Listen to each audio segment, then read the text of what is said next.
Assalamualaikum warahmatullahi wabarakatuh. Perkenalkan, nama saya Ahmad Bukhari.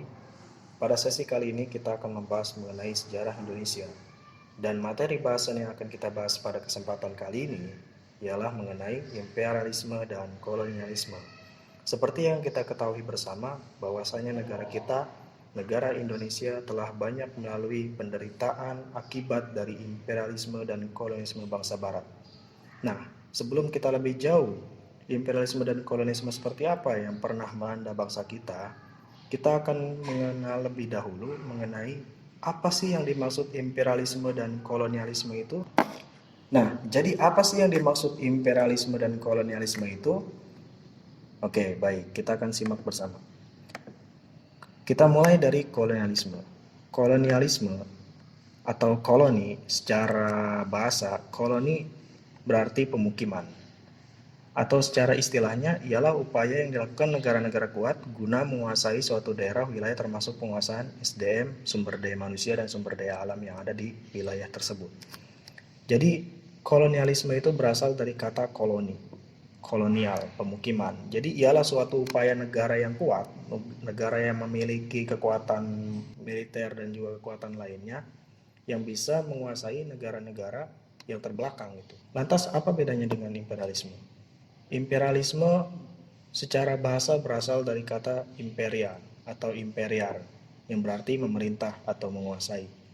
Lebih daripada kolonialisme, imperialisme ialah sebuah sistem pemerintahan untuk menguasai negara atau daerah lain yang dianggap terbelakang guna mengeksploitasi sumber-sumber yang terdapat pada negara tersebut untuk memperkaya dan memperluas pengaruh kekuasaannya. Jadi kolonialisme adalah bagian daripada imperialisme. Suatu negara kuat akan menerapkan sebuah ideologi sistem pemerintahannya atau tujuan daripada ambisi kekuasaannya, imperialisme tersebut. Dan karena dia memiliki ambisi imperialisme, dia akan membuat atau meraih daerah-daerah kolonialnya, daerah-daerah kekuasaannya. Tujuannya apa? Yang pertama ialah untuk mengeksploitasi sumber daya alam, sumber daya manusia yang terdapat di wilayah atau negara atau daerah tersebut untuk kepentingan negara imperialnya, negara yang memerintahnya, negara yang berkuasanya. Jadi Indonesia pada saat dulu pernah mengalami masa ini. Indonesia pernah menjadi koloni dari negara yang kuat. Indonesia pernah diperas sumber daya alam dan sumber daya manusianya saat itu. Indonesia pernah diperintah oleh bangsa asing untuk memperkaya bangsa yang memerintah tersebut. Sebelum adanya kolonialisme dan imperialisme, tahapan seperti apa sih yang menyebabkan Indonesia terjebak dalam kolonialisme dan imperialisme tersebut?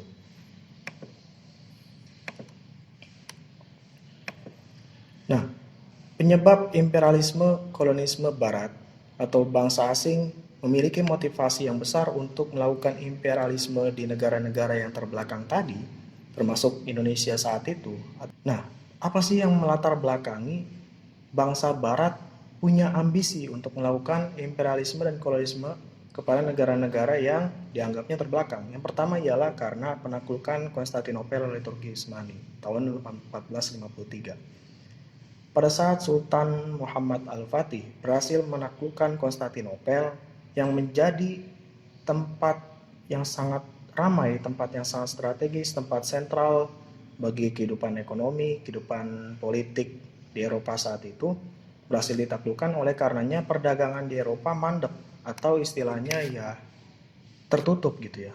Tidak punya kebebasan lagi untuk melakukan perdagangan di Konstantinopel.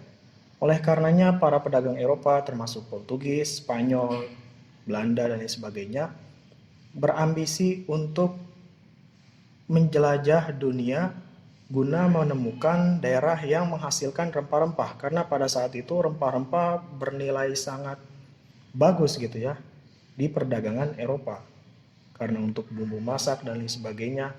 Jadi karena kekalahan kaum Salibis atas perang Konstantinopel yang dimenangkan oleh Sultan Muhammad Al-Fatih dan juga Kekaisaran Ottomannya, Kesultanan Ottomannya. Oleh karenanya bangsa Barat tidak punya kekuasaan lagi di sana dan berusaha menjelajah dunia untuk menemukan daerah penghasil rempah-rempah dengan membawa misi perang salib yang masih mereka pegang. Karena ditaklukkan Konstantinopel tersebut, kemudian pedagang Eropa kesulitan mendapatkan rempah-rempah di Turki, ya di Konstantinopel yang saat itu menjadi pusat perdagangan strategis di Eropa. Kemudian menyebabkan bangsa Barat menjelajah untuk mencari daerah penghasil rempah-rempah beserta misi salibis yang masih mereka bawa, karena mereka masih menolak untuk mengakui kekalahan atas penaklukan Konstantinopel oleh Turki Utsmani, oleh Islam ya. Kalau secara sentimental agama lebih kepada Islam. Sementara bangsa Barat ialah Kristen. Misi yang mereka jalankan ialah 3G atau 3G. Yang pertama gold, kekayaan, untuk mencari kekayaan. Yang kedua untuk mencari glory, kemenangan. Yang ketiga gospel, yaitu penyebaran agama. Nah, tadi mereka menjelajahi samudra untuk menemukan daerah penghasil rempah-rempah ialah untuk mencari kekayaan. Selain itu juga mereka mencari sumber tambang emas untuk mereka gali, ya. Dan juga untuk mencari kemenangan, karena kemenangan suatu bangsa atau kedikdayaan suatu bangsa saat itu ditentukan ialah seberapa banyak daerah koloni atau daerah jajahan yang dikuasai. Oleh karenanya kenapa Inggris menjadi negara superpower atau negara pemenang perang? Karena Inggris memiliki banyak daerah koloni yang begitu banyak, hingga imperialnya, kekuasaannya itu di mana-mana ada gitu. Di Asia ada, di Afrika ada, di Amerika pun bahkan ada, bahkan benua Amerika, negara Amerika Serikat ialah dulu koloninya Inggris ya.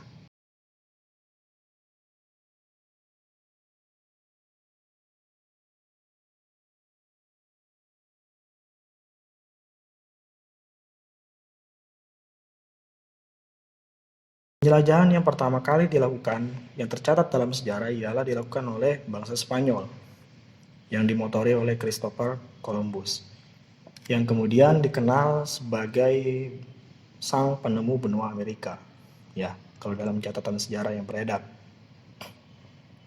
Kemudian kalau di Portugis dimotori oleh Vasco da Gama dan lain sebagainya. Di Belanda ada Cornelis de Houtman dan sebagainya. Kalau kita amati dari peta penjelajahan tersebut, ketiga negara memiliki hampir alur yang sama.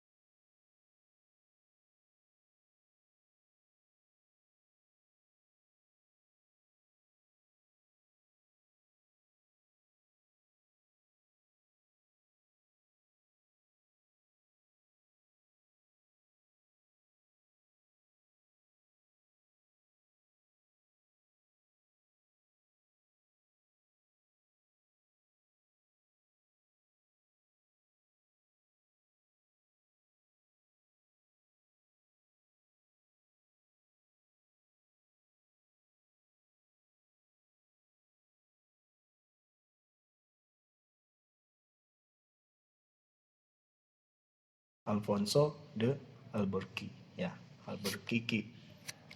Kemudian Belanda sebagai bangsa terakhir ya dari ketiga bangsa tadi melakukan perjalanan dengan rute yang sama, akan tetapi tibanya di Banten. Kemudian dilanjutkan ekspedisinya penjelajahan. Siapa sih bangsa yang pertama kali tiba? Akan tetapi lain hal dengan Spanyol.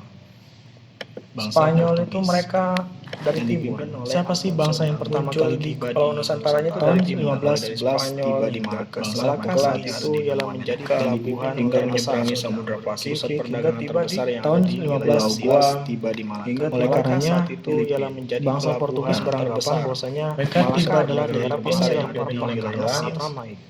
Oleh karenanya tiba di bangsa Portugis beranggapan bahwasanya Malaka adalah daerah bangsa Portugis melihat karenanya banyak yang ini bukan daerah ketika tidak mencatatkan sejarah, tapi hanya perdagangan saja yang tercatat karena Portugis mengelilingi daerah penghasil rempah-rempah. Ini bukan daerah penghasil rempah-rempah, tapi hanya pusat perdagangan saja. Kemudian dilanjutkan ekspedisinya ke Maluku oleh karenanya pada tahun 1512 mereka melanjutkan perjalanan dan tiba di Maluku. Lalu kemudian bersekutu dengan siapa sih bangsa yang pertama pada tahun 15 itu kerajaan Ternate dan mereka melanjutkan perjalanan dan tiba di Maluku.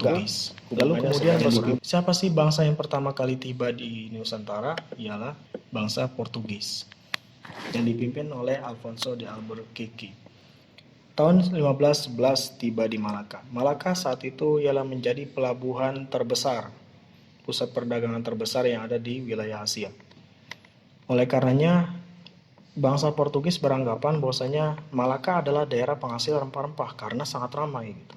Akan tetapi ketika tiba di Malaka dan bahkan menguasai Malaka, bangsa Portugis melihat ini bukan daerah penghasil rempah-rempah, akan tetapi hanya pusat perdagangan saja. Nah, karena sudah dekat dengan daerah penghasil rempah-rempah, mereka tahu bahwasanya daerah penghasil rempah-rempah ialah di Kepulauan Maluku. Ya. Oleh karenanya pada tahun 1512 mereka melanjutkan perjalanan dan tiba di Maluku, lalu kemudian bersekutu dengan kerajaan Ternate. Yang saat itu kerajaan Ternate dan Tidore sedang bersih tegang, hubungannya sedang kurang baik. Nah, kemudian dilanjutkan oleh Spanyol tadi. Spanyol ketika sudah tiba di Filipina, lalu mendapatkan sambutan kurang baik bahkan peperangan dengan suku setempat, dan terbunuhnya pimpinan mereka yaitu Magellan. Mereka kemudian melanjutkan dengan awak yang tersisa dan juga seorang kapten yang luar biasa di bangsa mereka ya, yaitu Sebastian de Elcano, hingga tiba di Maluku tahun 1521. Nah, ketika mereka tiba di Maluku, mereka sangat bahagia sekali gitu ya, karena inilah daerah yang kita cari selama ini. Oleh karenanya ketika mereka tiba di Maluku, mereka mengisi persediaan cukup banyak untuk dibawa ke Spanyol, bahkan Kesultanan Tidore saat itu pun menyambut mereka dengan baik. Bahkan mereka dikasih bekal binatang-binatang yang bisa dimakan seperti kambing dan lain sebagainya. Nah, inilah salah satu karakteristik dari bangsa kita. Bangsa kita itu ramah, welcome, terbuka kepada bangsa asing meskipun mereka berbeda agama. Saat itu kan di Nusantara yang sudah menjadi agama mayoritas ialah Islam. Malah ada kerajaan Islam, Kesultanan Islam. Di Maluku ada Kesultanan Ternate dan Tidore dan juga itu Islam dua-duanya. Tadi karena bangsa Portugis selain punya ambisi untuk menemukan dan juga menguasai daerah penghasil rempah, mereka juga memiliki misi salibis, yaitu untuk menguasai atau menghancurkan, istilah kasarnya, kesultanan-kesultanan Islam. Nah, kemudian yang terakhir ialah Belanda.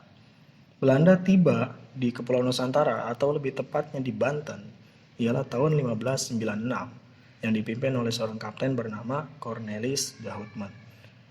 Pada saat itu Belanda tiba di Banten, Kesultanan Banten dipimpin oleh Sultan Abu Mafakir Abdul Mali, yaitu Sultan keempat. Sultan Banten ya, kalian kalau yang orang Banten harus tahu, pendiri Kesultanan Banten kan Sunan Gunung Jati. Lalu diteruskan kepada anaknya, yaitu Sultan Hasanuddin. Punya putra Sultan Maulana Yusuf.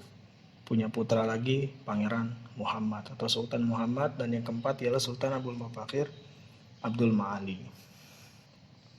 Awalnya Belanda tiba di Banten melakukan perdagangan, disambut baik juga oleh masyarakat Banten. Akan tetapi karena ada ambisi untuk memonopoli perdagangan yang berada di sana, oleh karenanya masyarakat Banten beserta kesultanan mengusir mereka. Nah, jadi rombongan Cornelis de Houtman itu hanya sekitar 1 tahunan lah ada di Banten, kemudian diusir. Karena ya ingin memonopoli, ingin merusak perdagangan di Banten. Oke. Lebih lanjut, tadi kita sudah mengetahui alur peta kedatangan bangsa-bangsa barat ke Kepulauan Nusantara dalam rangka mencari daerah penghasil rempah-rempah. Nah, Bangsa pertama yang tiba di Nusantara ialah Portugis tadi. Apa sih upaya yang mereka lakukan? Upaya yang mereka lakukan ketika tiba di Malaka tahun 1511 ialah menguasai Selat Malaka. Langsung mereka menguasai Selat Malaka, kemudian memonopoli perdagangan di Selat Malaka. Akibat monopoli perdagangan tersebut, pedagang-pedagang Islam itu tidak diberikan ruang yang bebas untuk melakukan perdagangan di Selat Malaka. Oleh karenanya, orang-orang pedagang Islam itu memilih ke tempat lain, ya. Tempat lain ini bisa di Banten. Nah, oleh karenanya akibat dari Selat Malaka, pelabuhan Banten itu jadi ramai gitu ya.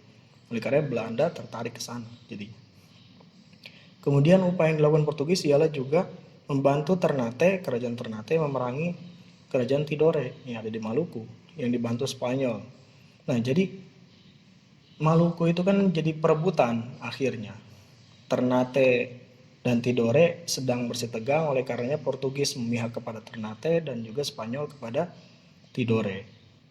Nah, perjanjiannya apa? Kalau misalkan Portugis membantu Ternate, yang mereka janjikan atau yang kerajaan Ternate janjikan ialah Portugis boleh memonopoli perdagangan cengkeh yang ada di Ternate. Yang ini menarik kan? Ini kesempatan gua nih gitu. Tanpa perang langsung dengan orang Ternate-nya gitu, maksudnya hanya membantu, dan ini kita bisa dapat keuntungan. Nah, dampaknya apa? Dampak dari upaya-upaya yang dilakukan oleh Portugis tersebut. Ya tadi, pedagang Islam terdesak dan tidak bisa melakukan aktivitas jual beli di Selat Malaka. Oleh karenanya banyak pindah ke tempat lain. Nah, apakah kemudian ketika Portugis tiba di Malaka tidak ada perlawanan? Ya jelas ada dong. Jadi upaya mempertahankan tanah sendiri dari jajahan bangsa asing, terutama bangsa yang ingin menguasai atau mengkolonialisasi dan imperialisasi Kepulauan Nusantara saat itu, ya pasti ada perlawanan. Ialah yang dilakukan oleh Pateh Kadir dan Hang Nadim. Kan tetapi karena keterbatasan militer dan strategi dan sebagainya, mereka kalah. Nah, kemudian Pateh Kadir kabur ke Demak, ke Jepara, meminta bantuan Sultan Demak untuk melawan Portugis di Malaka. Oleh karenanya tahun 1513 Kesultanan Demak menyerang Malaka atau menyerang Portugis yang dipimpin oleh Pati Unus. Nah, dibantu juga oleh Pateh Kadir. Namun karena lagi-lagi keterbatasan teknologi perang yang dimiliki, oleh karenanya mereka kalah dan Portugis menjadi penguasa di Selat Malaka saat itu. Lalu kemudian apa yang dilakukan oleh Spanyol ketika tiba di Nusantara? Upaya yang dilakukan Spanyol ialah melakukan perdagangan di Maluku. Karena pada dasarnya Spanyol itu seperti tidak memiliki ambisi yang kuat untuk menguasai atau mengkolonialisasi, mengimperialisasi Kepulauan Nusantara atau Kepulauan Maluku saat itu. Jadi mereka hanya ingin tahu nih, oh di sini tempat penghasil rempah-rempah, mereka banyak bawa, mereka beli, dan mereka pulang dengan kemasyhuran di Spanyol gitu ya. Jadi mereka tidak punya ambisi lebih jauh lagi gitu, tidak seperti Portugis yang punya ambisi 3G itu. Nah, kemudian karena bangsa Spanyol tiba di Tidore dan disambut baik oleh Kesultanan Tidore, bangsa Spanyol membantu Tidore untuk memerangi Ternate yang saat itu juga dibantu oleh Portugis. Jadi keren ya perangnya. Dua lokal, dua internasional. Lalu siapa yang menang? Nah, dampak dari upaya yang dilakukan Spanyol itu menjadi musuh atau saingan dagang Portugis bersama Ternate. Karena ya berpihak akan memiliki musuh kan. Nah, karena upaya yang dilakukan untuk membantu Tidore tersebut, akhirnya Tidore dan Spanyol kalah dengan Ternate dan Portugis. Atas dasar kekalahan itu kemudian dilakukanlah perjanjian Saragossa tahun 1529 yang berisi 2 poin. Poin pertama, Spanyol harus meninggalkan Maluku dan fokus di Filipina, karena Filipina saat itu juga sudah menjadi jajahan Spanyol. Yang kedua, karena Ternate menang, oleh karena Ternate boleh melakukan aktivitas perdagangan atau aktivitas kolonial di Ternate. Portugis ya maksudnya.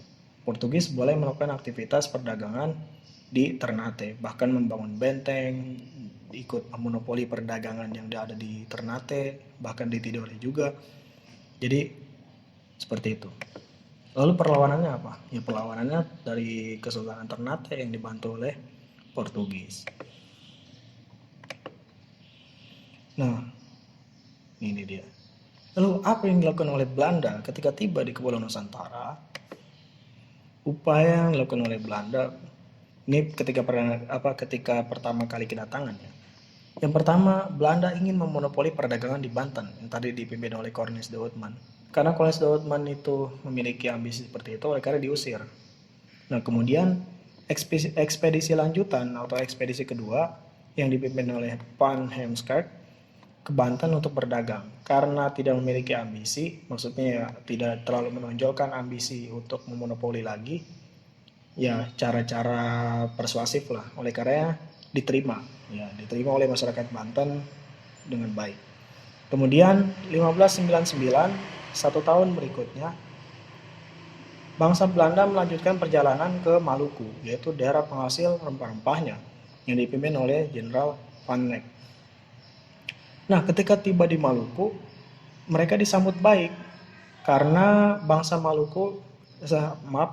karena orang Maluku saat itu atau Kesultanan Ternate saat itu tidak suka dengan permainan dilakukan oleh Portugis, karena Portugis terlalu mencampuri urusan politik mereka, ekonomi mereka, bahkan monopoli perdagangan juga. Oleh karenanya mereka menjadikan Belanda sebagai tandingan daripada Portugis. Nah, karena Belanda saat itu sudah siap segalanya, oleh karena Portugis kalah ya, dan juga menyerah hingga terasing di Kepulauan Nusa Tenggara. Jadi Belanda jadi pemenang di Maluku. Akhirnya Belanda yang menguasai perdagangan Maluku, bahkan menguasai memonopoli perdagangan di hampir seluruh Nusantara. Nah, oleh karenanya mereka mendirikan VOC atau Kongsi Dagang Belanda untuk menancapkan kolonialisasi di Nusantara. Ya, ini dia sang imperialis, sang kolonial kita yang sudah membuat bangsa kita tersiksa selama kurang lebih 350 tahun. Dampaknya apa? Dampak yang dilakukan oleh Cornelis de Houtman tadi kan diusir ya. Dan juga dampak yang keduanya ialah kesengsaraan yang hanya diterima oleh rakyat Nusantara. Jadi karena di kolonialisasi, dikuasai sumber daya alam, sumber daya manusia, diatur segala pemerintahan, politik, ekonomi sebagainya, dijadikan daerah jajahan. Oleh karenanya rakyat Nusantara hari itu ya merana, sengsara. Nah, perlawanannya apa? Banyak ya. Perlawanan kepada Belanda itu banyak, mulai dari masa VOC, masa kerajaan Belandanya, masa di politik etis di tahun 19 ke atas, bahkan di masa pasca kemerdekaan pun kita masih perlawanan dengan Belanda. Oke, jadi untuk kesempatan kali ini hanya itu yang bisa dapat kita diskusikan. Kita hari ini hanya mengenal bagaimana penyebab kolonialisasi Barat ke Nusantara, bagaimana alur perjalanannya sebagainya. Oleh karena setelahnya silakan kalian buat tugas ya. Buatlah mind mapping atau peta konsep sederhana di kertas 1 lembar yang memuat bahasan materi tadi. Jadi kalian dibuat 1 lembar, kemudian difoto, lebih bagus lagi dijadikan PDF, kemudian dikumpulkan di aplikasi psikologi kalian. Oke, terima kasih dan tetap semangat, semoga bermanfaat. Hikmah yang kita ambil ialah jangan jadi bangsa yang terbelakang. Karena bangsa yang terbelakang atau bodoh berpotensi untuk ditekan, untuk ditindas oleh bangsa yang lebih kuat. Oleh karena jadilah cerdas, jadilah mandiri, dan jadi berdikari, jadi bangsa sendiri. Terima kasih. Wassalamualaikum warahmatullahi wabarakatuh.